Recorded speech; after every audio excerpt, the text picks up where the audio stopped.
नमस्कार, हमारा नाम है दीपक और आपने देखना शुरू कर दिया है लाइव सिटीज। आज हम बात करेंगे एक ऐसी पहल की जो न सिर्फ पर्यावरण के लिए जरूरी है बल्कि आने वाले पीढ़ियों के लिए भी एक अमूल्य तोहफा है। बिहार का पटना जिला इस साल एक बड़ी हरित क्रांति की तैयारी कर रहा है।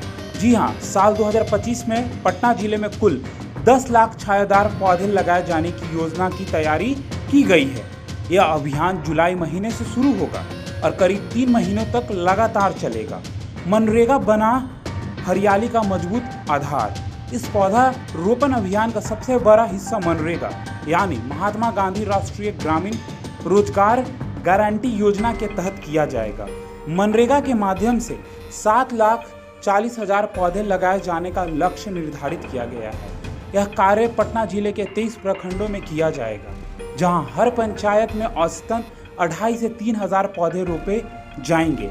जिन स्थानों पर यह पौधे रोपण किया जाएगा वह केवल सरकारी दफ्तरों या स्कूलों तक सीमित नहीं होंगे, बल्कि यह योजना गांव के लिंक सड़कों, आहर पईन, तालाबों और नहरों के किनारे तक फैला होगा। इससे न केवल वातावरण को ठंडक और छाया मिलेगी बल्कि जल संचयन और भूमि संरक्षण को भी बढ़ावा मिलेगा।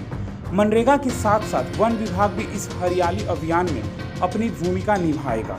वन विभाग के माध्यम से इस वर्ष 2.5 लाख पौधे लगाए जाएंगे, जिससे कुल संख्या 10 लाख तक पहुंच जाएगी। यह पहली बार नहीं जब पटना जिला इस तरह के पौधे रोपण अभियान में सक्रिय रूप से भाग ले रहा है, लेकिन इस बार लक्ष्य तय किया गया है, वहीं कहीं ज़्यादा विस्तृत, योजनाबद्ध और दीर्घकालिक है। पौधों के चयन में स्थानीय जलवायु, मिट्टी और जरूरतों का ध्यान रखा गया है। इस अभियान में गमार, शीशम, सागवान, गुलमोहर, नीम, महोगनी, छतवन, अमलदार, जरहुल, पीपल, अर्जुन, बरगद और कदम जैसे छायादार और बहुउपयोगी पौधों को चुना गया है। इनमें से कुछ पौधों को औषधीय गुणों से भरपूर हैं तो कुछ प्राकृतिक छाया प्रदान करते हैं। कुछ पौधे जैसे कि बरगद और पीपल न केवल पर्यावरण दृष्टि से अहम है बल्कि भारतीय संस्कृति में भी इन्हें विशेष स्थान प्राप्त है। इस पूरी योजना को पंचायत स्तर पर लागू किया जाएगा। हर पंचायत में जरूरत, स्थान और जनसंख्या के आधार पर पौधों की संख्या तय की गई है। इससे सुनिश्चित होगा कि हर क्षेत्र में पौधा रोपण समान रूप से हो और हरित क्षेत्र को विस्तार संतुलित तरीके से किया जा सके।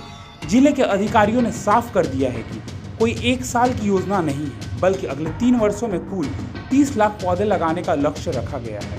इसका मतलब है हर साल औसतन 10 लाख पौधे लगाए जाएंगे। यह पटना जिले के हरित क्षेत्रों में लाने की दिशा में एक बड़ा और सकारात्मक कदम है। अच्छा, इस अभियान से क्या होंगे फायदे, ये हम आपको बताते हैं। वातावरण शुद्ध रहेगा, प्रदूषण कम होगा, जलवायु परिवर्तन के दुष्प्रभाव से लड़ने में मदद मिलेगी, ग्रामीण क्षेत्रों में रोजगार के अवसर बढ़ेंगे, आहर पईन और तालाबों के किनारे हरियाली से जल संरक्षण को बढ़ावा मिलेगा, स्कूल और संस्थानों में हरियाली से बच्चों को पर्यावरणीय शिक्षा का सीधा लाभ मिलेगा।